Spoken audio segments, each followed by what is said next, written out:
Baiklah, untuk meningkat acara selanjutnya, yaitu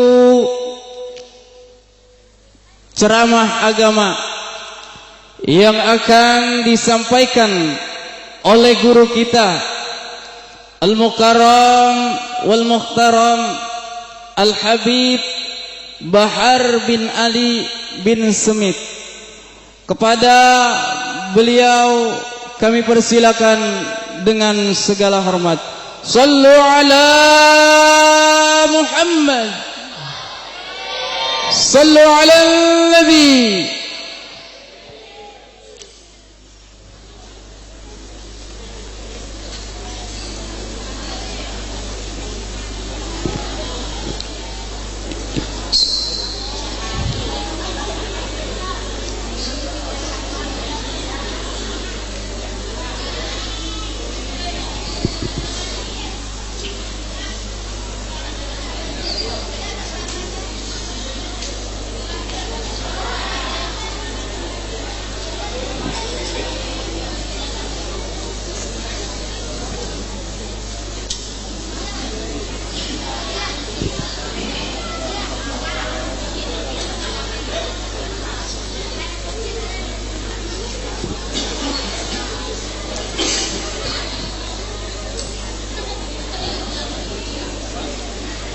Sallu ala Muhammad.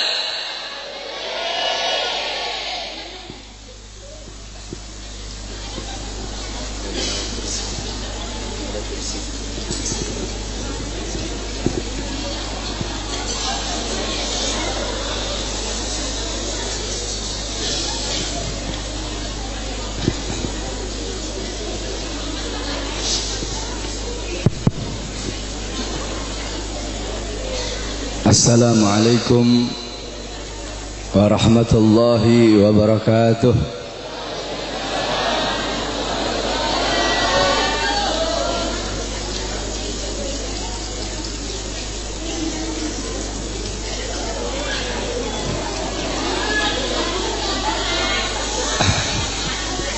Sebelum saya mulai, saya harapkan kepada jamaah khususnya ibu-ibu, tolong jangan ada yang ribut.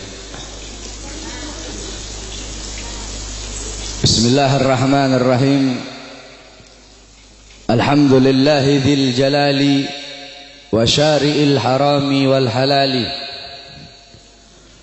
Allahumma salli ala nuril anwar wa sirril asrar wa tiryakil aghyar wa miftah babil yasar sayyidina wa maulana Muhammadinil mukhtar wa alihil athhar wa ashabihil akhyar adada ni'amillahi wa ifdalih, amma ba'd.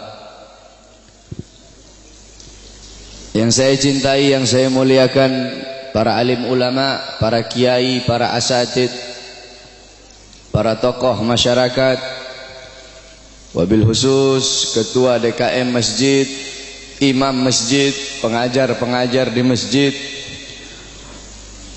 ketua panitia peringatan Maulid Nabi besar Muhammad beserta seluruh panitia, para tokoh masyarakat, para aparat pemerintah beserta seluruh hadirin dan hadirat, bapak-bapak, ibu-ibu, pemuda-pemudi umat baginda Nabi besar Muhammad sallallahu alaihi wasallam. Alhamdulillah, segala puji dan syukur kehadirat Allah Subhanahu wa taala. Karena Allah Subhanahu wa ta'ala telah memberikan kepada kita nikmat yang sangat besar. Allah telah memberikan kepada kita keagungan yang sangat besar. Allah telah memberikan kepada kita rahmat yang sangat besar. Apa nikmat Allah yang sangat besar? Apa karunia Allah yang sangat besar? Apa rahmat Allah yang sangat besar? Nikmat, karunia, rahmat, anugerah Allah yang sangat besar bukan iman, bukan Islam, bukan takwa, tetapi baginda Nabi besar Muhammad. Karena berkat Nabi Muhammad, saya dan kalian mengenal iman, mengenal Islam, mengenal takwa, mengenal salat, mengenal syariat. Sebagaimana yang Allah katakan dalam Al-Quran, Qul bifadlillah wa birahmati fabidzalika falyafrahu. Katakanlah, dengan karunia Allah dan dengan rahmat Allah, maka dengan karunia dan rahmat tersebut falyafrahu, bergembiralah kalian. Dalam kitab tafsir Ma'alimut Tanzil Al-Imam Baghawi, dan dalam kitab tafsir Jami'ul Bayan Al-Imam Ibnu Jarir At-Tabari, begitu juga dalam kitab tafsir Al-Imam Ibnu Katsir, dijelaskan bahwasanya fadlullah dalam ayat tersebut adalah Al-Quran. Sedangkan Sayyidina Abbas menafsirkan fadlullah dalam ayat tersebut adalah ilmu. Maka dengan adanya karunia Allah yaitu Al-Quran dan ilmu, dan dengan adanya rahmat Allah, siapa rahmat Allah? Baginda Nabi besar Muhammad. Maka dengan adanya karunia dan rahmat tersebut falyafrahu, bergembiralah kalian semua, senanglah kalian semua dengan adanya anugerah dan rahmat Allah. Duduknya kita di sini sebagai bukti kegembiraan kita dengan adanya baginda Nabi besar Muhammad sallallahu alaihi wasallam. Beliau nikmat yang begitu besar, beliau rahmat Allah yang sangat besar untuk kita semua, dan Allah jadikan kita sebagai umatnya beliau. Allah jadikan kita sebagai umatnya Nabi Muhammad, umat yang terbaik, umat yang paling mulia, umat yang paling agung, umat yang kelak di yaumil kiamah akan menjadi pemimpin daripada seluruh umat dari zaman Nabi Adam hingga akhir zaman. Umat yang dimana akan berdiri di posisi paling depan membawa benderanya baginda Nabi besar Muhammad. Umat yang sangat dibangga-banggakan oleh Nabi Muhammad. Umat yang dimana para nabi-nabi dan rasul terdahulu mereka iri kepada kita sebagai umat Nabi Muhammad. Dalam kitab Nashihul Ibad Al-Imam Ibnu Hajar Al-Asqalani dijelaskan bahwasanya Nabi Allah Adam alaihi salam, beliau berkata, aku iri kepada umat Muhammad. Aku iri kepada umat Muhammad. Kenapa? Karena Allah memberikan kepada mereka 4 macam kemuliaan yang tidak pernah Allah berikan kepadaku, tapi Allah berikan kepada mereka. Apa 4 macam kemuliaan yang Allah berikan untuk kita tapi tidak Allah berikan kepada Nabi Adam? Yang pertama, kata Nabi Allah Adam alaihissalam, Allah menerima taubatku ketika aku berada di kota Mekah saja, tidak di kota-kota yang lain. Tetapi bagi umat Nabi Muhammad, dimanapun mereka bertaubat, Allah terima taubatnya. Ketahui saudara-saudara, Nabi Allah Adam ketika Allah keluarkan dari sorga, itu Allah turunkan di India, di bawah kaki gunung Himalaya. Siti Hawa Allah turunkan di Jeddah, Iblis Allah turunkan di Basrah. Selama 450 tahun Nabi Adam bertaubat, taubat beliau belum diterima oleh Allah Subhanahu wa taala. Ketika beliau berada di kota Mekah, baru taubat beliau diterima. Itu pun karena beliau membawa namanya baginda Nabi besar Muhammad. Beliau berdoa, ya Rabb bihaqqi Muhammad, ya Allah, demi hak Muhammad, demi kehormatan Muhammad, kemuliaan Muhammad, keagungan Muhammad, terima taubatku ya Allah. Wa qala Allah ya Adam, kaifa arafta Muhammad wa lam ahlagahu? Wahai Adam, dari mana kau mengetahui wujud Muhammad sedangkan aku belum ciptakan wujudnya Muhammad? Qala Adam, ya Rabb, innaka lama khalaqtani rafa'tu ra'si wa ra'aitu ala qawaimil arsy maktub la ilaha illallah Muhammadur Rasulullah.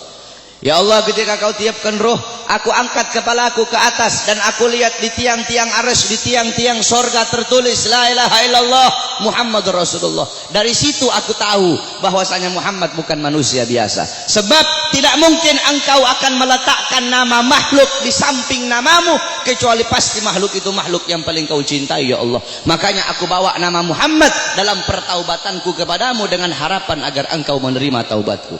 Apa kata Allah? Sadaqta ya Adam. Betul apa yang kau katakan itu wahai Adam. Kalau engkau bermohon kepadaku dengan membawa nama Muhammad, ketahuilah telah aku ampuni dosamu wahai Adam. Walaula Muhammad ma khalaqtuka ya Adam. Dan kalau bukan karena Muhammad, tidak akan aku ciptakan engkau wahai Adam. Allah menerima taubat Nabi Adam ketika beliau berada di kota Mekah. Apa kata Nabi Adam? Sedangkan bagi umat Muhammad, dimanapun mereka berada. Saya dan kalian kalau mau bertobat dari dosa tidak harus kita ke Mekah, saudara-saudara. Kita bertobat dimanapun tempatnya. Taubatan nasuha, menyesali perbuatan dosa, tidak mengulangi perbuatan dosa, itu taubat kita diterima oleh Allah. Sedangkan kata Nabi Adam, tapi aku hanya di kota Mekah, tidak di tempat yang lain. Sedangkan umat Muhammad dimanapun mereka bertaubat, Allah terima taubat mereka. Itu pertama, tidak pernah Allah kasih untukku, tapi Allah kasih untuk kita sebagai umat Muhammad. Yang kedua kata Nabi Adam, ketika aku berbuat salah, Allah pisahkan aku dengan istriku Hawa hanya karena satu kesalahan. Satu kesalahan aku perbuat, aku makan buah khuldi, Allah pisahkan aku dengan Hawa selama ratusan tahun. Tetapi bagi umat Muhammad, pagi, siang, sore, malam mereka bermaksiat, tidak Allah pisahkan mereka dengan anak dan istri mereka. Aku cuma satu kali Allah pisahkan aku dengan Hawa. Umat Muhammad ribuan kali, jutaan kali bermaksiat, tidak Allah pisahkan mereka dengan anak dan istri mereka. Yang ketiga kata Nabi Adam, aku berbuat salah dalam keadaan berpakaian, dalam keadaan tertutup auratku. Karena Allah murka, Allah lepaskan pakaianku sehingga terlihat auratku. Tetapi bagi Muhammad kebalik, mereka berbuat dosa dalam keadaan telanjang, tapi tetap Allah kasih mereka pakaian. Aku berbuat salah dalam keadaan berpakaian, Allah lepaskan. Umat Muhammad mereka berbuat dosa dalam keadaan melepaskan pakaian, tapi tetap Allah kasih mereka pakaian. Yang keempat kata Nabi Adam, aku berbuat salah di dalam sorga. Di dalam sorga aku berbuat salah. Allah murka, Allah keluarkan ke dunia.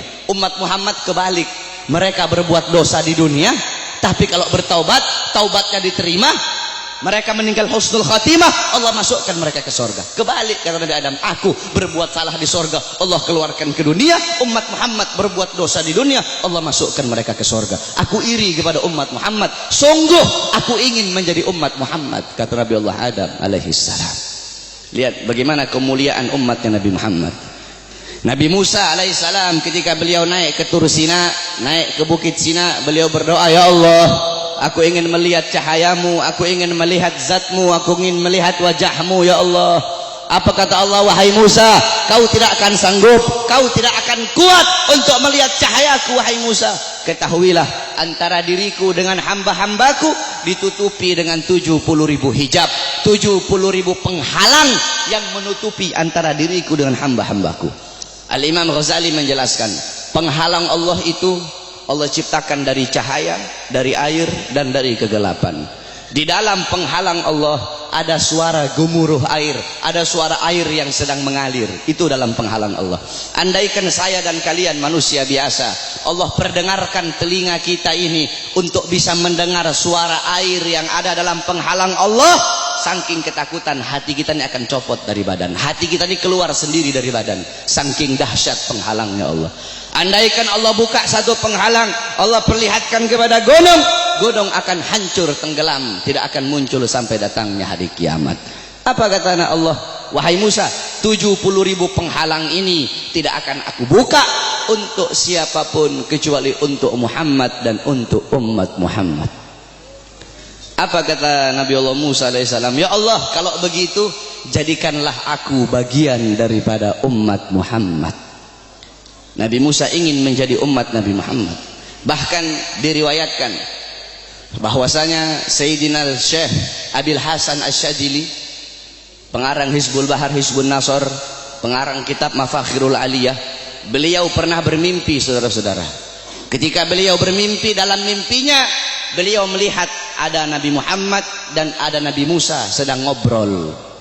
Nabi Musa bilang sama Rasulullah, wahai Muhammad, aku dengar engkau pernah berkata dalam sabdamu bahwasanya ulama ummati kal anbiya Bani Israel. Ulama dari golongan umatku itu bagaikan golongan nabi-nabi dari kalangan Bani Israel. Apakah betul wahai Muhammad? Apa kata Rasulullah? Ini dalam mimpinya Syekh Abil Hasan Asyadili.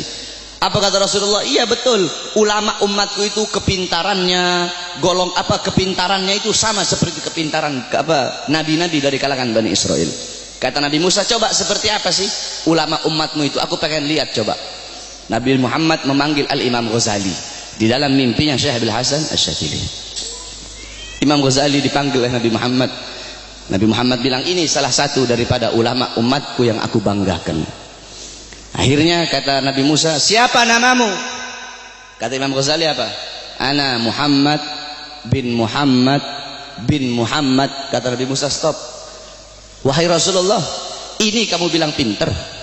Saya nanya siapa namanya. Dia jawab Muhammad bin Muhammad bin Muhammad. Kalau dia pinter cukup dia jawab Muhammad. Stop. Sudah. Tidak usah dia bilang Muhammad bin Muhammad. Saya nggak nanya nama bapaknya, saya nggak nanya nama kakeknya. Kalau dia pinter cukup dia jawab Muhammad. Udah, stop. Atau Muhammad Al-Ghazali dalam kitab Tabaqat Syafi'iyah, Al-Imam Ghazali. Ghazali itu adalah nisbat nama tempat kelahiran beliau. Tetapi ada juga ulama yang mengatakan Ghazali itu nisbat kepada pekerjaan keluarga beliau, yaitu tukang tenun, tukang sol. Nah, kata Nabi Musa, kalau kamu pinter cukup kamu jawab Muhammad, tidak usah kamu bilang Muhammad bin Muhammad bin Muhammad, kepanjangan. Apa kata Nabi Musa? Apa kata Imam Ghazali? Ya Rasulullah, izinkan aku untuk menjawab ya Rasulullah. Diizinkan oleh Rasul, dijawab oleh Imam Ghazali, wahai Musa kalimullah.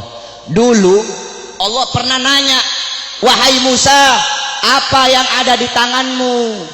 Engkau bilang, ya Allah, ini tongkat. Tongkat ini untuk menyandar, untuk bersandar. Tongkat ini untuk memukul. Harusnya kalau kau pinter cukup kau jawab, ini tongkat. Nggak usah kau jawab tongkat ini untuk ini, untuk ini, untuk ini. Karena Allah nanya apa yang ada di tanganmu. Allah tidak tanya untuk apa itu. Apa kata Nabi Musa? Karena aku ingin bercakap-cakap lama dengan Allah. Aku ingin punya waktu yang panjang dengan Allah untuk mengambil berkah. Apa kata Imam Ghazali? Begitupun aku jawab dengan jawaban yang panjang untuk bercakap-cakap lama denganmu agar mendapatkan keberkahan darimu yang pernah berbicara dengan Allah.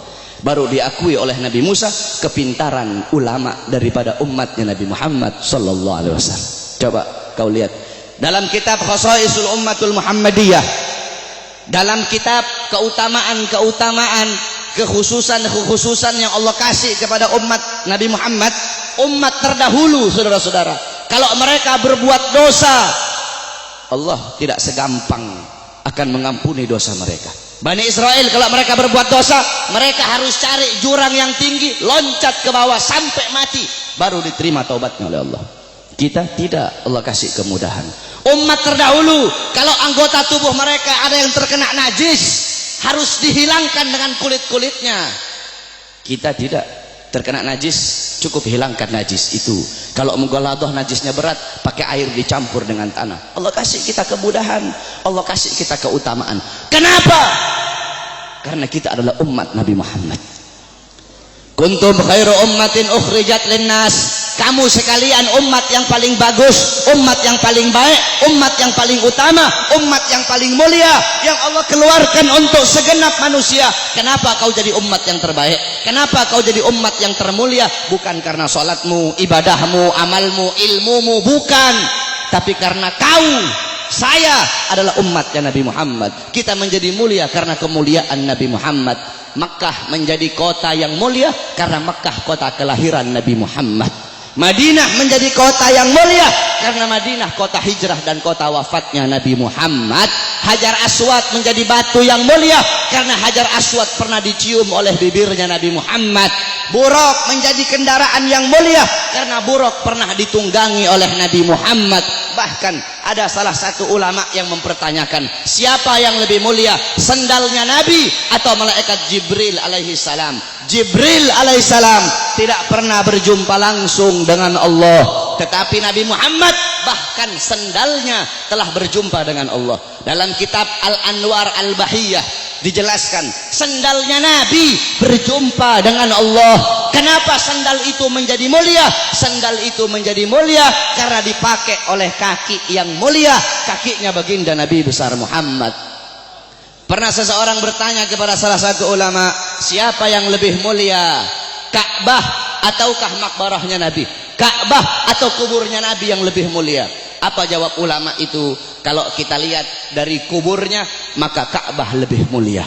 Tetapi kalau dilihat dari sesuatu yang bersemayam dalam kubur itu, maka sesuatu yang bersemayam dalam kubur itu lebih mulia ribuan jutaan kali daripada Ka'bah. Siapa? Nabi Muhammad sallallahu alaihi wasallam.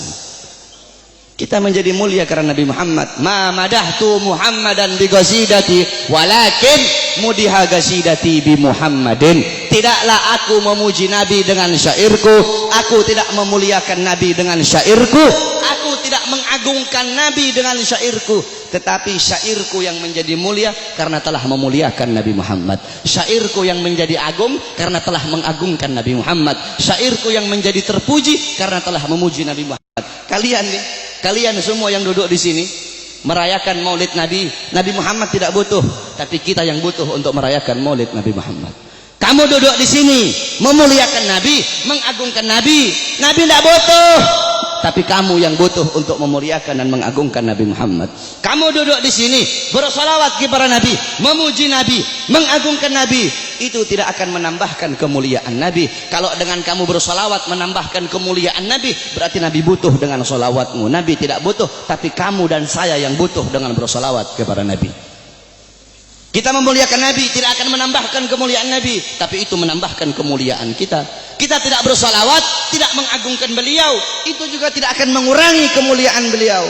Karena beliau kemuliaannya lautan jadi tinta, pohon jadi pena, digunakan untuk melukis kemuliaan Nabi. Lautan jadi tinta, pohon jadi pena, tidak akan sanggup untuk melukis tentang kemuliaan Nabi Muhammad. Maka saya dan kalian menjadi mulia karena kemuliaan Nabi Muhammad sallallahu alaihi wasallam. Nabi Allah Adam, saudara-saudara, Allah memerintahkan kepada seluruh penghuni langit untuk bersujud kepada Adam. Kenapa, saudara-saudara? Para ulama mengatakan, pertama, untuk memuliakan nur Nabi Muhammad yang ada dalam tulang sulbi Nabi Adam alaihissalam. Makanya kenapa ketika iblis tidak mau bersujud, Allah sangat-sangat murka. Allah tidak memandang Nabi Adamnya, tetapi yang Allah pandang nur Nabi Muhammad yang ada dalam tulang sulbi Nabi Allah Adam alaihissalam. Saudara-saudara, para ulama-ulama salaf kita itu kalau dengar azan, mereka pasti meletakkan kedua jempolnya ini di langit-langit. Mereka letakkan di langit-langit, kemudian mereka usap di kelopak mata mereka sambil berkata, marhaban bihabibi wa qurrati aini. Kenapa, saudara-saudara? Dulu Nabi Adam alaihissalam itu selalu dibuntuti oleh malaikat. Kemanapun Nabi Adam pergi diikuti oleh malaikat. Nabi Adam bertanya, ya Allah, kenapa setiap aku pergi kok di belakangku selalu ada malaikat? Apa kata Allah? Karena mereka tertarik dengan nur yang ada dalam tulang sulbimu. Apa nur yang ada dalam tulang sulbimu? Nur itu adalah nur daripada nanti salah satu cucumu. Kemudian apa kata Nabi Adam? Ya Allah, kalau begitu tolong pindahkan nur ini ke hadapanku ya Allah. Dipindahkan nur Nabi Muhammad di hadapan Nabi Allah Adam alaihissalam. Ketika dihadapkan di hadapan Nabi Allah Adam, malaikat yang di belakang semua berdiri di depan Nabi Allah Adam alaihissalam. Nabi Adam ini penasaran seperti apa bentuknya ini nur sampai malaikat begitu tertarik. Apa kata Nabi Allah Adam? Ya Allah, kalau begitu tolong pindahkan nur ini di kedua kukuku agar aku bisa melihat seperti apa nur itu. Ditaruh nur Nabi Muhammad di kukunya Nabi Allah Adam. Ketika Nabi Allah Adam melihat keindahan nurnya Nabi Muhammad, Nabi Allah Adam berkata, marhaban bihabibi wa qurrati aini. Baru beliau usapkan. Lihat bagaimana Allah Subhanahu wa taala memuliakan Nabi Allah Adam karena dalam tulang sulbinya terdapat nur baginda Nabi besar Muhammad sallallahu alaihi wasallam. Allah menyelamatkan Nabi Allah Nuh. Allah selamatkan Nabi Allah Nuh dari banjir yang besar, dari musibah yang besar. Kenapa? Karena dalam tulang sulbi Nabi Allah Nuh terdapat nur baginda Nabi besar Muhammad. Allah selamatkan Nabi Allah Ibrahim alaihissalam dari api Namrud. Kenapa? Karena dalam tulang sulbi Nabi Allah Ibrahim terdapat nur baginda Nabi besar Muhammad. Allah menyelamatkan Nabi Allah Ismail ketika akan disembelih, Allah rubah menjadi seekor domba. Allah selamatkan Nabi Allah Ismail. Kenapa? Karena dalam tulang sulbi Nabi Allah Ismail terdapat nur baginda Nabi besar Muhammad. Dan saya dan kalian nanti di akhirat akan diselamatkan. Kenapa? Karena saya dan kalian umat Nabi Muhammad sallallahu alaihi wasallam. Oleh karena itu, saudara-saudara, bagi kami para habaib, Maulid bukan hari raya, tapi bagi kami Maulid lebih mulia dan lebih agung daripada hari raya. Di tempat saya, bapak-bapak, di Sulawesi, itu kami santri-santrinya guru tua Guru tua itu Al-Imam Al-Habib Idrus bin Salim Al-Jufri. Kami itu ketika datang bulan Maulid, semua rumah kami cat baru. Datang bulan Maulid, semua rumah kami cat baru, kampung kami hias, jalan kami baguskan. Hanya di bulan Maulid, tidak di bulan yang lain. Hari raya, rumah kami tidak kami cat baru. 17 Agustus, rumah kami tidak kami cat baru. Maulid, rumah kami cat baru. Kenapa? Karena bagi kami Maulid adalah hari yang paling mulia di muka buminya Allah Subhanahu wa taala. Kenapa bisa seperti itu? Dalam kitab Tuhfa, dalam kitab Hawashi Syarwani, ala Tuhfal Muhtaj. Hawashi Syarwani itu kitabnya Al-Imam Syarwani.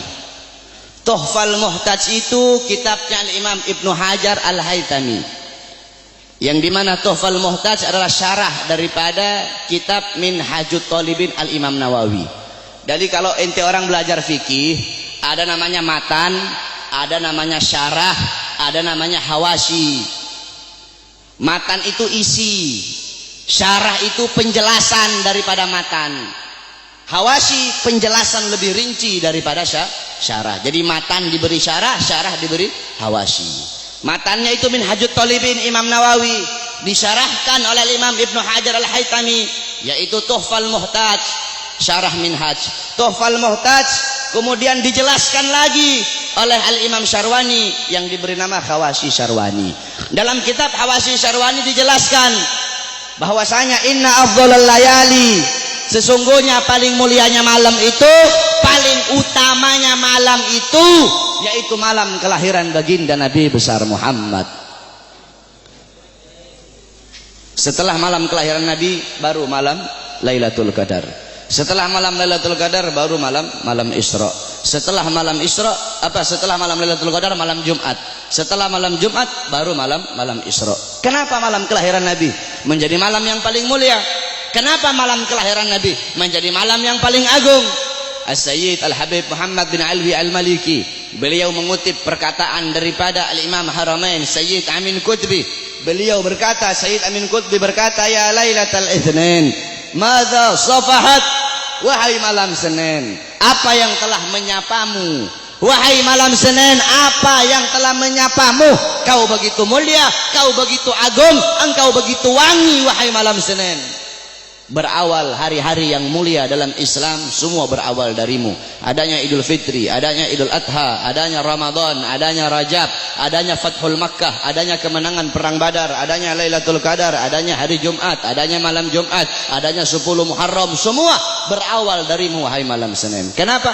Karena pada malam Senin itu lahir baginda Nabi besar Muhammad sallallahu alaihi wasallam, sehingga malam kelahiran Nabi menjadi malam yang paling mulia di muka bumi. Kenapa? Karena kalau tidak ada kelahiran Nabi, tidak akan ada Idul Fitri, tidak akan ada Idul Adha, tidak akan ada iman, tidak akan ada Islam. Makanya sampai begitu Allah memuliakan kelahiran Nabi Muhammad, karena begitu Allah ini memuliakan kelahiran Nabi, sampai-sampai orang yang meninggal dalam keadaan kafir, akan tetapi karena dia gembira dengan kelahiran Nabi, Allah ringankan azabnya dalam neraka. Dalam kitab Tafsir Bidayah wa Nihayah, Al-Imam Ibnu Katsir, beliau meriwayatkan bahwasanya Sayyidina Abbas bin Abdul Muthalib pernah bermimpi berjumpa dengan Abu Lahab. Dalam mimpinya Sayyidina Abbas bin Abdul Muthalib bermimpi Abu Lahab sedang disiksa dalam neraka. Akan tetapi setiap hari Senin, azab dan siksanya Abu Lahab dihentikan dan Allah gantikan dengan rahmat. Dari jari-jari Abu Lahab itu bisa keluar air sehingga dia bisa minum dari air tersebut. Maka Sayyidina Abbas pun bertanya, wahai Abu Lahab, kenapa setiap hari Senin Allah angkat azab dan siksamu? Dari jari-jarimu bisa keluar air. Kenapa hanya di hari Senin, tidak di hari-hari yang lain? Apa kata Abu Lahab? Iya, karena dulu ketika Muhammad lahir, aku bergembira dengan lahirnya Muhammad. Aku memiliki budak yang bernama Suwaibah. Suwaibah datang kepadaku memberi kabar tentang lahirnya Muhammad. Aku gembira sehingga aku bebaskan Suwaibah. Aku bebaskan dia dari budak. Nah, karena aku membebaskan Suwaibah, karena kegembiraanku dengan lahirnya Muhammad, karena aku gembira sesaat dengan lahirnya Muhammad, maka dari itu setiap hari Senin Allah angkat azab dan siksaku. Itu Abu Lahab. Setiap hari Senin Allah angkat azab dan siksanya hanya karena bergembira sesaat dengan lahirnya Al-Mustafa. maka bagaimana dengan saya dan kalian kalau kita bergembira seumur hidup kita dengan lahirnya baginda Nabi besar Muhammad. Oleh karena itu saudara-saudara, kita duduk di sini memuliakan kelahiran Nabi, mengagungkan kelahiran Nabi. Ini suatu perbuatan yang mulia. Tetapi banyak juga golongan-golongan di luar sana, banyak golongan-golongan yang mulut kotornya berani mengatakan bahwasanya orang-orang yang duduk di maulid itu mereka telah berbuat dosa besar. Maulid itu adalah bid'ah dhalalah, maulid itu bid'ah yang sesat, maulid itu sumber kesyirikan, maulid itu sumber kekafiran. Banyak golongan-golongan di luar sana yang berkata seperti itu. Ini golongan-golongan yang bodoh, golongan-golongan yang goblok, golongan-golongan yang dungu, tidak ngerti kaidah fikih, tidak ngerti takhrij hadis, tidak ngerti mustalah hadis. Baru belajar beberapa tahun di Arab Saudi, pulang baru punya jenggot 8 lembar 9 lembar, sudah berani menyesat-nyesatkan orang yang duduk di majelis maulidnya Nabi Muhammad sallallahu alaihi wasallam. Saudara-saudara, kalau kita mau lihat bid'ahnya, luarnya iya bid'ah, luarnya bid'ah, luarnya covernya bid'ah, covernya ini sesuatu yang baru. Tetapi intisari, lubabnya, intisari yang ada dalam peringatan maulid ini bukanlah sesuatu yang bid'ah. Tadi di maulid tadi dibacakan Quran. Apakah membaca Quran sesuatu yang bid'ah?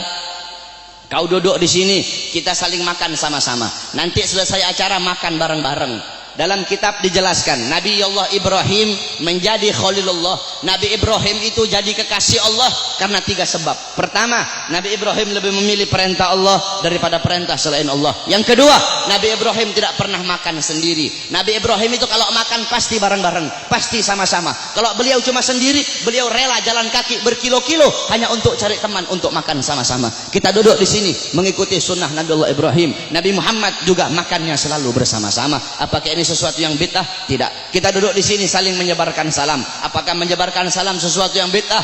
Nabi Muhammad berkata afsus salam, sebarkan salam. Kita duduk di sini saling memberi makan. Nabi Muhammad bilang wa'atimut ta'am, berilah makan. Kita duduk di sini menyambung tali silaturahmi. Kata Nabi Muhammad wasilul arham, sambunglah tali persaudaraan. Kita duduk di sini mengenang Nabi Muhammad, menyebut-nyebut nama Rasulullah sallallahu alaihi wasallam. Bukankah dalam hadis riwayat Ad-Dailami dalam kitab musnad beliau, yaitu kitab yang bernama Al-Firdaus, Dolar Rasul, Zikrul Anbiya minal ibadah, mengingat para nabi, mengingat para rasul itu adalah ibadah. Zikrul solihin minal kafarah, zikrul maut minas sadaqah, wa zikrul kubur yugarribukum minal jannah. Kata Nabi Muhammad, mengingat para nabi, mengingat para rasul, menyebut-nyebut nama mereka itu adalah ibadah. Kita duduk di sini menyebut Nabi Muhammad, mengingat Nabi Muhammad, mengenang Nabi Muhammad, membaca sirah beliau, tarikh beliau agar bisa mengambil iktibar, mengambil pelajaran dari kisah hidup beliau. Apakah ini sesuatu yang bid'ah? Tidak. Kita duduk di sini bersolawat kepada Nabi Muhammad. Bukankah Allah berkata innallaha wa malaikatahu yusholluna 'alan nabi ya ayyuhalladzina amanu shollu 'alaihi wa sallimu taslima. Apakah salawat sesuatu yang bid'ah? Tidak. Kita duduk di sini menuntut ilmu. Saya dan kalian duduk di sini untuk menuntut ilmunya Allah. Menuntut ilmu fardhatun. Menuntut ilmu hukumnya sangat-sangat wajib. Dalam kaidah dijelaskan amrun bi syai' amrun bi wasailihi. Perintah terhadap sesuatu, maka perintah juga terhadap sarana atau prasyarat bagi orang-orang untuk melakukan sesuatu yang diperintahkan tersebut. Kalau seumpama naik ke atas ini wajib, maka yang mendorong kita untuk naik ke atas itu pun hukumnya wajib. Naik ke atas hukumnya wajib. Yang dorong ente naik ke atas apa? Tangga, maka tangga juga hukumnya wajib. Kalau ente naik ke atas hukumnya sunnah, maka tangga juga hukumnya jadi sunnah. Saudara-saudara, beli baju, membeli baju hukumnya apa? Mubah. Beli baju hukumnya mubah. Menutup aurat hukumnya wajib. Menutup aurat hukumnya wajib. Kamu sedang keluar dari rumah, tiba-tiba bajumu lepas, bajumu sobek atau bajumu lepas, kelihatan kamu punya aurat. Kelihatan kamu punya aurat. Membeli baju hukumnya mubah, tapi ketika itu berubah menjadi wajib. Kenapa? Karena baju salah satunya yang menjadi syarat bagimu untuk bisa tutup kau punya aurat. Sedangkan nutup aurat hukumnya wajib. Bersiwak hukumnya apa? Sunnah. Bikin kantong baju hukumnya apa? Bikin kantong baju hukumnya mubah. Bersiwak hukumnya sunnah. Bikin kantong baju hukumnya mubah. Kamu mau keluar rumah, kantong apa bajumu tidak punya kantong. Bajumu tidak punya kantong. Kalau tidak ada kantong tidak bisa kamu bawa. Kamu punya siwak. Sedangkan bersiwak hukumnya sunnah. Bikin kantong baju hukumnya mubah. Ketika itu berubah. Bikin kantong baju hukumnya jadi sunnah. Kenapa? Karena kantong baju yang jadi syarat bagimu untuk bisa bawa kau punya siwak. Nah, menuntut ilmu hukumnya wajib, saudara-saudara. Maka ketika maulid menjadikan dirimu, mendorong dirimu untuk menuntut ilmu, maka ketika itu maulid pun hukumnya berubah menjadi wajib. Kalau maulid mendorong engkau untuk sedekah, sedekah hukumnya sunnah, maka maulid juga hukumnya menjadi sunnah. Bersolawat hukumnya sunnah. Maka ketika itu maulid mendorong kau untuk bersolawat, maka maulid juga hukumnya menjadi sunnah. Oleh karena itu nanti wasiat saya, kalau nanti ada yang nanya kepada kalian semua, kenapa kamu merayakan maulid Nabi Muhammad? Jawab, saya merayakan maulid Nabi untuk memuliakan dan mengagungkan kelahiran Nabi. Siapa yang suruh memuliakan kelahiran Nabi? Siapa yang suruh mengagungkan kelahiran Nabi? Yang suruh adalah Allah. Ayat tadi itu, qul bi fadlillah wa bi rahmati fabidzalika falyafrahu. Katakanlah dengan anugerah dan rahmat Allah, dengan rahmat itu fayafrahu, gembira kalian, senanglah kalian dengan adanya karunia dan rahmat Allah Subhanahu wa taala. Saudara-saudara, ada beberapa ibadah yang sengaja dikaitkan dengan sejarah. Contohnya haji. Haji itu ibadah wajib, sengaja dikaitkan dengan sejarah Nabi Allah Ibrahim, mulai dari wukuf, tawaf, sa'i, melempar jumrah, sehingga ibadah haji menjadi ibadah wajib. Berpuasa pada tanggal 10 Muharram. Berpuasa pada tanggal 10 Muharram itu sengaja dikaitkan dengan sejarah Nabi Musa alaihi salam.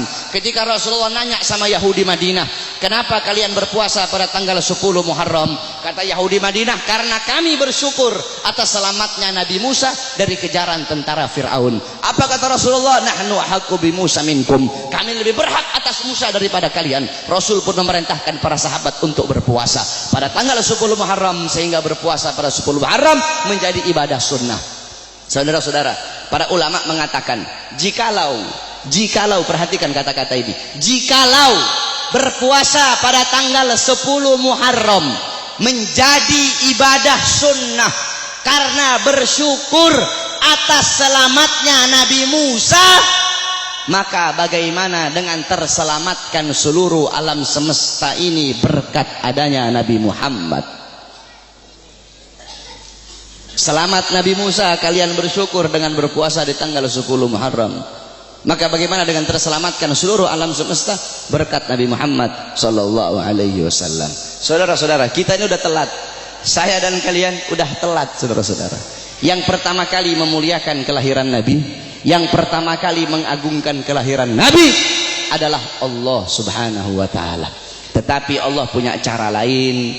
Cara Allah tidak sama dengan cara kita. Cara kita memuliakan hari kelahiran Nabi, duduk di sini undang para ulama, para habaib, para kiai, minta nasihat dari beliau-beliau, bersolawat, baca maulid. Itu cara kita. Tapi Allah punya cara sendiri. Bagaimana cara Allah memuliakan kelahiran Nabi? Yang pertama kali memuliakan kelahiran Nabi itu Allah, bukan manusia, bukan malaikat, Allah Subhanahu wa taala. Bagaimana caranya Allah memuliakan kelahiran Nabi? Dalam kitab Qisasul Anbiya dijelaskan. Kita semua tahu Nabi Muhammad lahir pada hari Senin, pada tanggal 12 Rabiul Awal, pada tahun gajah, amal fil. Wa summiya ama wiladati amal fil. Dinamakan tahun kelahiran beliau itu tahun gajah, li'anna malikal habasyah, karena raja Habasyah mengutus tentara-tentara yang menaiki gajah yang besar. Untuk apa? Lihadmil Ka'bah, untuk merusak Ka'bah, untuk menghancurkan Ka'bah. Tapi Allah punya rencana lain. Allah mengutus burung ababil dari neraka Sijil. Satu ekor burung bawa 2 buah batu, 3 buah batu. 1 batu di mulutnya, 2 batu ditaruh di kakinya. Dengan izin Allah itu burung terbang. Allah perintahkan untuk melemparkan itu batu di atas kepala tentara gajah. Ketika itu batu jatuh di atas kepala tentara gajah, tembus sampai ke kaki, saudara-saudara. Allah hancurkan pasukan gajah. Kenapa Allah hancurkan pasukan gajah? Ikraman, untuk memuliakan dan mengagungkan kelahiran baginda Nabi besar Muhammad sallallahu alaihi wasallam. Padahal bagi Allah tidak mustahil kalau Allah mau hancurkan pasukan gajah sebelum mereka nyerang, bisa Allah hancurkan. Tapi kenapa Allah hancurkan ketika mereka menyerang Ka'bah? Untuk memuliakan kelahiran dan keagungan, untuk mengagungkan kelahiran baginda Nabi besar Muhammad. Siapa Siapa saudara-saudara yang merobohkan istana Romawi? Ketika Nabi Muhammad lahir, istana Romawi roboh. Siapa yang robohkan? Allah. Kenapa Allah robohkan istana Romawi di hari lahirnya Nabi? Padahal tidak mustahil. Kalau Allah mau robohkan sebelum Nabi Muhammad lahir, bisa. Bisa bagi Allah. Allah merobohkan sebelum Nabi Muhammad lahir, bisa. Tapi kenapa Allah robohkan di hari lahirnya Nabi? Ikraman, untuk memuliakan dan mengagungkan kelahiran baginda Nabi besar Muhammad. Siapa yang memadamkan api Majusi, api yang selama ribuan tahun tidak pernah padam? Nabi Muhammad lahir, api Majusi menjadi padam. Siapa yang memadamkan? Allah. Kenapa Allah padamkan api Majusi di hari lahirnya Nabi? Kok tidak di hari-hari sebelumnya? Padahal tidak mustahil bagi Allah untuk memadamkan api Majusi sebelum Nabi Muhammad lahir, bisa. Tapi kenapa di lahirnya hari Nabi Muhammad? Ikraman, untuk memuliakan dan mengagungkan kelahiran Nabi Muhammad. Oleh karena itu Allah saja memuliakan kelahiran Nabi, Allah saja mengagungkan kelahiran Nabi.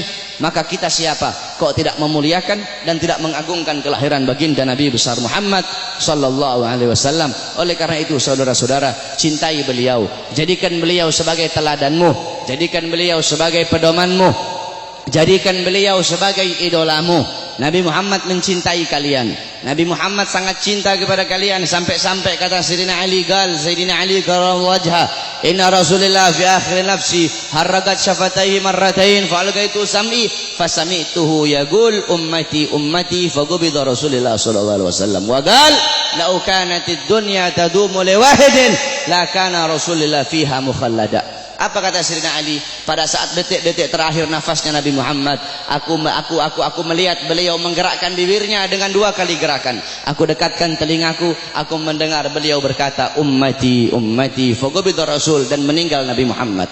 Apa kata Sayyidina Ali?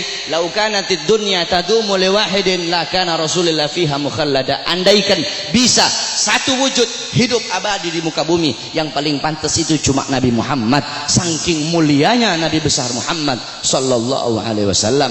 Nabi Muhammad mengorbankan nyawanya, mengorbankan jiwanya untuk siapa? Untuk kalian sebagai umat. Nabi Muhammad, beliau pipi beliau tertusuk tulang sampai tembus ke sebelah. Demi siapa? Demi kalian sebagai umat. Nabi Muhammad gigi gerahamnya patah, gigi gerahamnya Nabi patah. Demi siapa? Demi kalian sebagai umat. Sampai-sampai Uwais Al-Qarni yang berada di Yaman, Uwais Al-Qarni tidak pernah berjumpa dengan Nabi, tapi ketika Uwais Al-Qarni mendengar Nabi Muhammad gigi gerahamnya patah, Uwais Al-Qarni ambil benda tumpul, dia pukulkan di pipinya agar gigi-gigi gerahamnya patah. Kenapa? Dia ingin merasakan apa yang dirasakan oleh Nabi Muhammad SAW. Nabi Muhammad mukanya dilempar dengan kotoran onta, dilempar batu sampai dahinya berdarah. Ketika dahi beliau berdarah, beliau tampung darah itu agar tidak jatuh di atas tanah. Kenapa? Karena kalau darah beliau jatuh di atas tanah, Allah akan tenggelamkan orang-orang yang melempari beliau. Apa kata beliau? Mereka adalah umatku, mereka belum diberi hidayah oleh Allah subhanahu wa ta'ala. Nabi Muhammad berjuang untuk siapa? Untuk kalian semua sebagai umat. Agar apa? Agar apa? Agar iman sampai. Agar apa? Agar Islam sampai. Agar apa? Agar masjid sampai. Agar apa? Agar ulama sampai. Agar apa? Agar kiai sampai kepada kalian, agar ilmu agama sampai, agar tauhid sampai, agar syariat sampai, agar seluruh ilmu-ilmu itu sampai kepada kalian. Tetapi setelah itu semua sampai, malah kalian sia-siakan. Setelah sholat sampai, malah kalian belakangi. Setelah takwa sampai, malah kalian campakkan. Setelah syariat sampai, malah kalian campakkan. Kalian mengambil budaya barat, kalian mengambil orang-orang barat sebagai teladan kalian, sebagai pedoman kalian, sebagai pedoman anak-anak kalian. Kalian tinggalkan Nabi Muhammad SAW.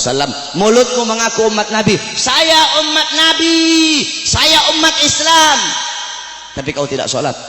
Saya umat Nabi, tapi masjidmu sepi. Saya umat Nabi, tapi kedua matamu memandang hal-hal yang haram. Saya umat Nabi, tapi kamu kencingnya berdiri. Saudara-saudara, Masjid Istiqlal loh. Tahu Masjid Istiqlal?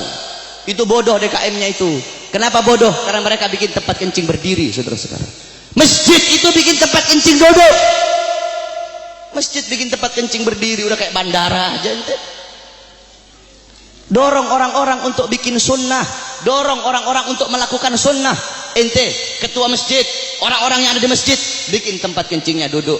Adapun orang yang masuk ke dalam itu kencingnya berdiri atau duduk, urusan mereka. Yang penting kamu telah dorong mereka untuk mengikuti sunnah. Sufyan Ats-Tsauri, tahu Sufyan Ats-Tsauri? Ats-Tsaur itu banteng. Kenapa Sufyan Ats-Tsauri dipanggil banteng? Karena dia masuk ke masjid itu mendahulukan kaki kiri, sehingga terdengar suara ya Tsaur qaddimul yumna. Hei banteng, dahulukan kaki kananmu. Ditegur saudara-saudara. Engkau mengaku apa? Engkau mengaku umat Nabi, tapi kedua tanganmu tidak pernah memberi makan golongan-golongan yang dicintai oleh Nabi. Siapa golongan yang dicintai oleh Nabi? Anak yatim, fakir miskin, para janda-janda. Kau ngaku cinta Nabi, tapi kau tidak pedulikan mereka. Kau biarkan mereka dalam keadaan lapar, kau biarkan mereka dalam keadaan teraniaya, sedangkan mereka golongan yang sangat dicintai oleh Nabi Muhammad SAW. Engkau mengaku umat Nabi, tapi kau biarkan besok anak-anakmu merayakan Valentine. Engkau ngaku apa umat Nabi, tapi kalian para orang tua biarkan anak-anak gadis kalian membuka aurat. Saudara-saudara, makanya jangan heran bapak-bapak yang ada di sini, pasti rata-rata kebanyakan anak-anak kalian kalau cium tangan kepada kalian bukan di hidung, cium tangan kalian di pipi, cium tangan kalian di dahi, itu masih mending kena.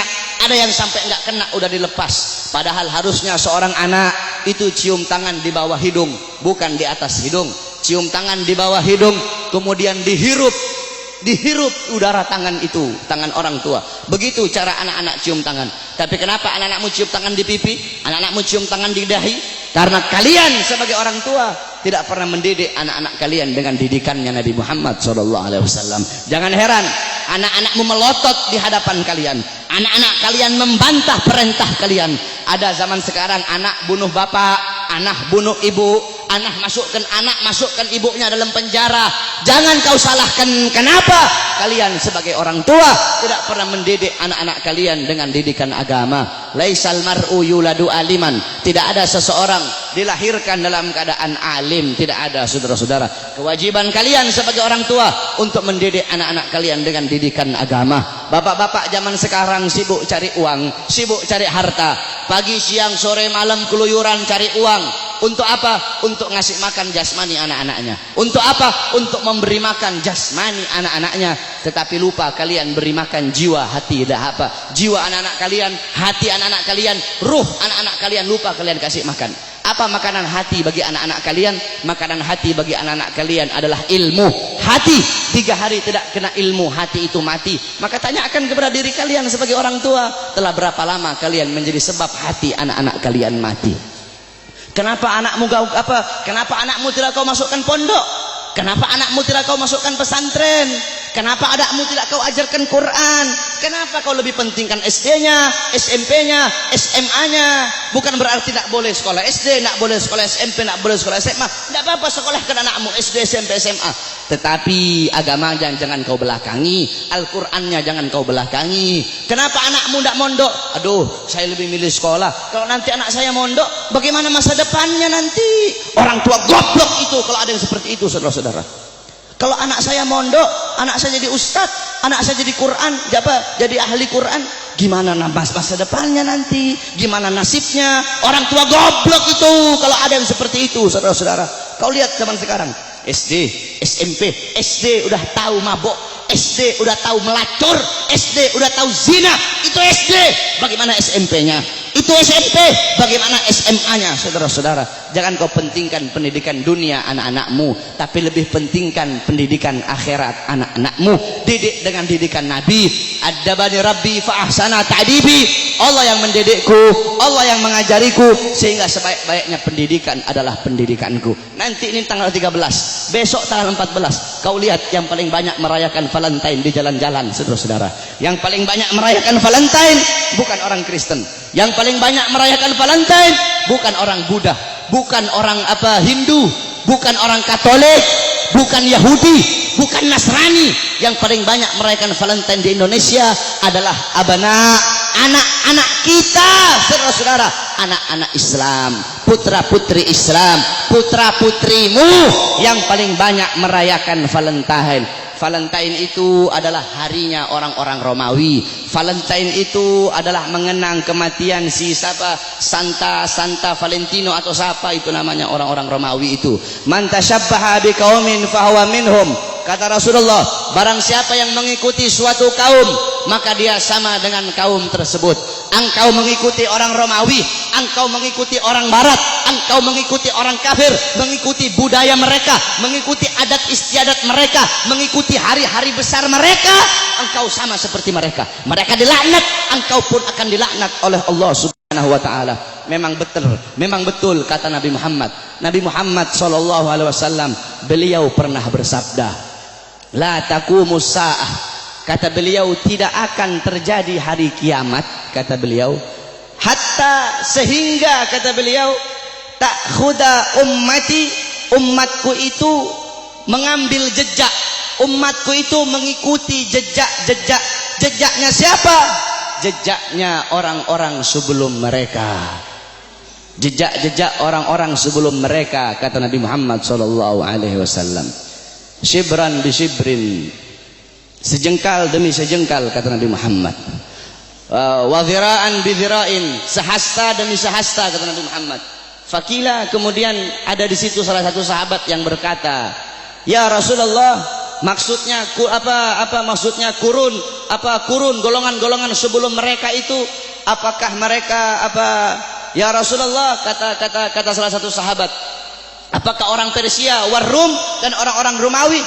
Apa kata Rasulullah SAW? Siapa lagi kalau bukan mereka? Lihat, yang dikatakan Nabi Muhammad SAW betul. Nanti ada nanti kiamat tidak akan terjadi, kiamat itu tidak akan datang nanti sebelum umatku itu sampai sehingga umatku akan mengikuti orang-orang Romawi dan orang-orang Persia, baik gaya pakaian mereka, mengikuti hari-hari besar mereka, kata Rasulullah sallallahu alaihi wasallam. Maka ketika itu sudah terjadi, berarti itu adalah salah satu daripada tanda-tanda kiamat. Oleh karena itu saudara-saudara sekalian yang dimuliakan oleh Allah, didik kau punya anak-anak dengan didikan Nabi Muhammad. Begitu juga ibu-ibu zaman sekarang ini, mereka tahu di mana letak kursi mereka, di mana letak dapur mereka, di mana letak tempat make up mereka, tapi mereka tidak tahu di mana letak anak-anak perempuan mereka. Anak-anak perempuan kalian biarkan berjalan dengan laki-laki yang bukan muhrim. Anak-anak perempuan kalian biarkan telanjang. Anak-anak perempuan kalian biarkan membuka aurat. Saudara-saudara, Hadramaut melahirkan para aulia. Bumi Hadramaut itu melahirkan para wali, melahirkan para aulia, fuqaha, ulama. Kenapa? Itu tidak terlepas dari wanita-wanita yang ada di sana. Bagaimana wanita yang ada di sana? Wanita yang ada di sana seumur hidup mereka cuma keluar 3 kali. Seumur hidup mereka keluar cuma 3 kali. Pertama, ketika mereka masih kecil, keluar bersama bapaknya. Kedua, ketika mereka sudah menikah, keluar, diambil oleh suaminya, keluar dari rumahnya. Ketiga, ketika mereka mati, keluar, diantar ke kuburnya. Itu seumur hidup 3 kali mereka keluar rumah. Makanya jangan heran kenapa wanita-wanita di sana melahirkan wali-wali, melahirkan orang-orang soleh, melahirkan wali songo yang datang bawa Islam ke Indonesia, berasal dari sana. Kenapa? Itu tidak terlepas dari kesolehan, ketaatan, kezuhudan wanita-wanita yang ada di sana. Oleh karena itu para wanita-wanita, para istri-istri, ibu-ibu, jadikan Sayyidatuna Fatimah, Sayyidatuna Khadijah, Sayyidatuna Aisyah, Ummu Salamah, Ummu Aiman, Ummu Sulaim, Siti Khansa, Siti Mutiyah, wanita-wanita di zaman Nabi, wanita-wanita mulia. Jadikan beliau-beliau sebagai uswahmu, sebagai teladanmu, sebagai pedomanmu, agar kau bisa mendidik anak-anakmu dengan didikan Nabi Muhammad. Insyaallah dengan duduknya kita di sini, Allah kasih kita keberkahan, Allah kasih kita Allah kasih kita maghfirah, Allah kasih kita rahmat. Kita bermalam-malaman di sini untuk Nabi Muhammad. Insyaallah kedua mata kita Allah halalkan kelak di yaumil qiyamah untuk memandang wajah indah baginda Sayyidina Muhammad sallallahu alaihi wasallam. Amin amin ya rabbal alamin. Ingat saudara-saudara, tidak ada kata capek untuk Nabi, tidak ada kata mahal untuk Nabi Muhammad. Oh, saya bikin maulid ini, aduh bagaimana ini, pusing saya nyari dana.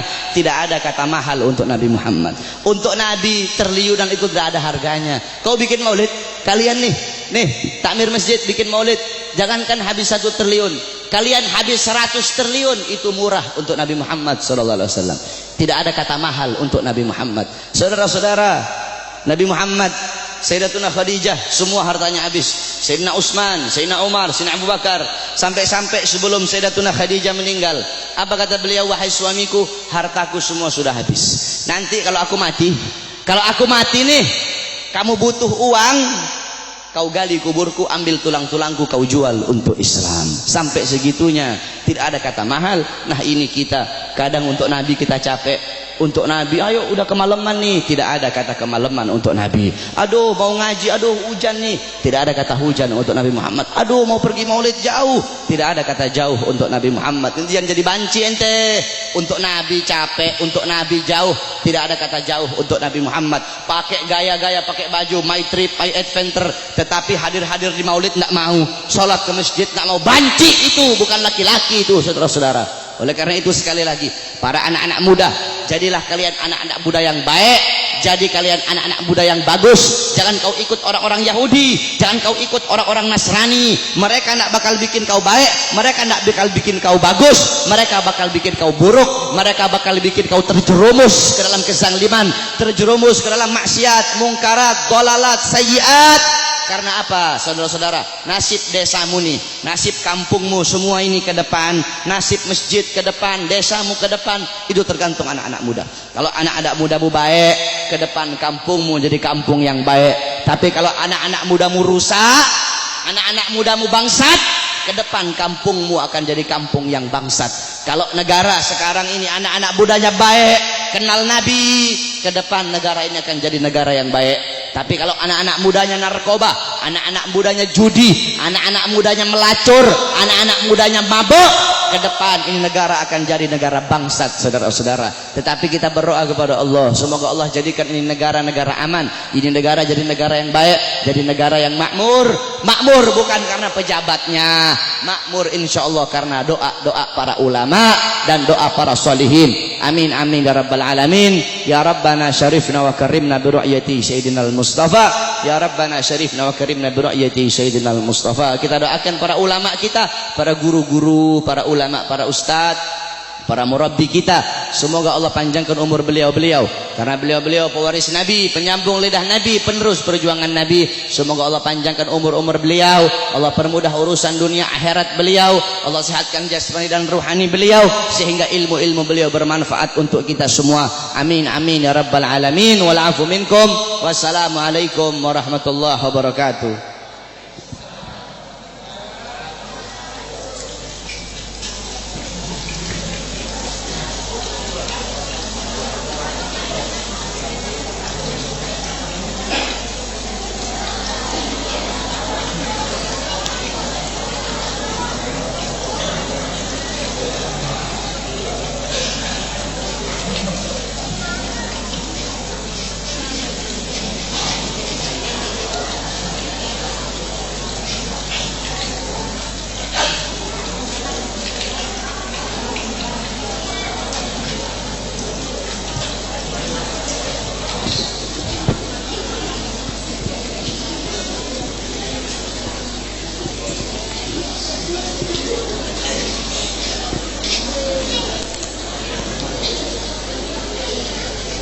Iya, terima kasih kami ucapkan kepada guru kita Al-Habib Bahar bin Ali bin Semit. Semoga apa yang disampaikan bisa kita amalkan di kehidupan kita sehari-hari. Amin ya rabbal alamin. Selamat jalan kepada guru kita Al-Habib Bahar bin Ali bin Semit.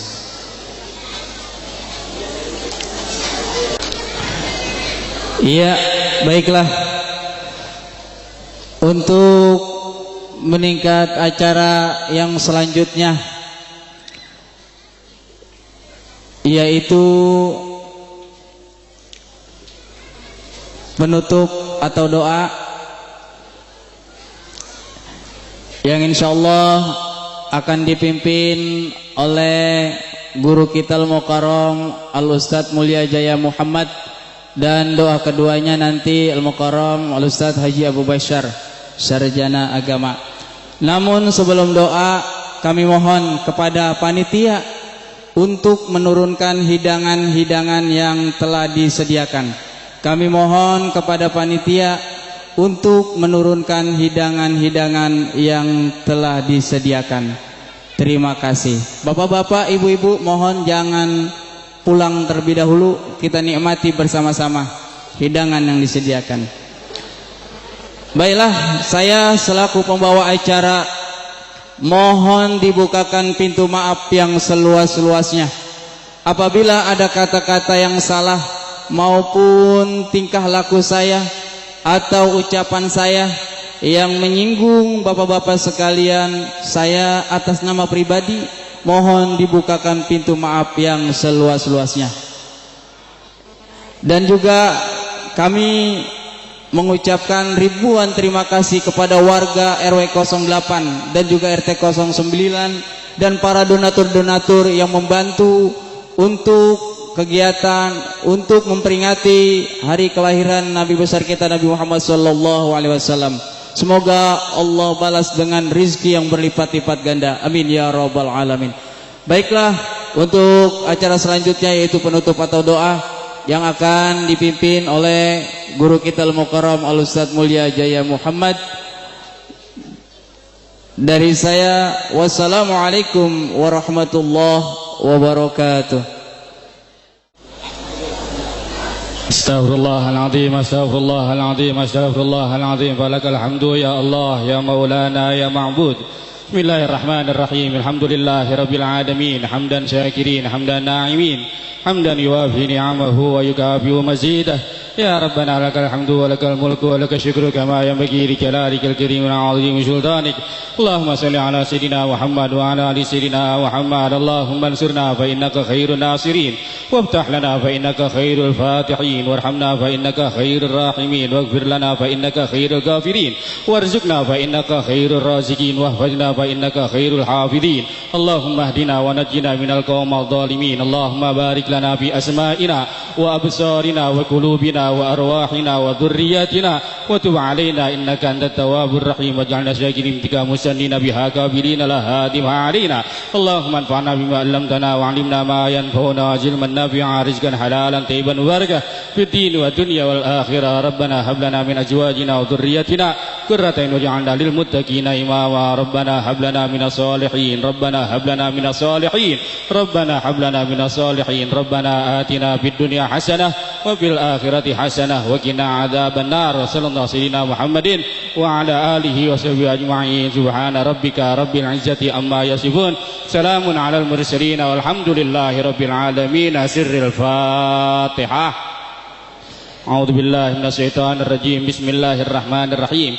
Alhamdulillahi rabbil alamin arrahmanir rahim maliki yaumiddin. Iyyaka na'budu wa iyyaka nasta'in. Ihdinas siratal mustaqim. Siratal ladzina an'amta 'alaihim ghairil maghdubi 'alaihim waladdallin. Amin. Wa'fu ya karim ya Allah arhamna, wa'fu ya karim ya Allah arhamna, wa'fu ya karim ya Allah arhamna. Allah bihaqqil Fatihah, syirril Fatihah, wa bil munjadil Fatihah. Ya farijal ham, ya kashifal gham, ya man li 'abdihi yaghfir wa yarham, wa ya dafi'al bala ya Allah, wa ya dafi'al bala ya Rahman, wa ya dafi'al bala ya Rahim, wa ya dafi'al bala ya Arhamar Rahimin. Dawahum biha subhanallahumma wa tahiyyatuhum biha salam, wa akhiru da'wana alhamdulillahi rabbil alamin. Assalamualaikum warahmatullahi wabarakatuh. Salatun minallah wa alfa salam alal Mustafa Ahmad Syarifil maqam. Salatun minallah wa alfa salam alal Mustafa Ahmad Syarifil maqam. Salatun minallah wa alfa salam alal Mustafa Ahmad Syarifil maqam. Salatun minallah wa alfa salam alal Mustafa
وسلم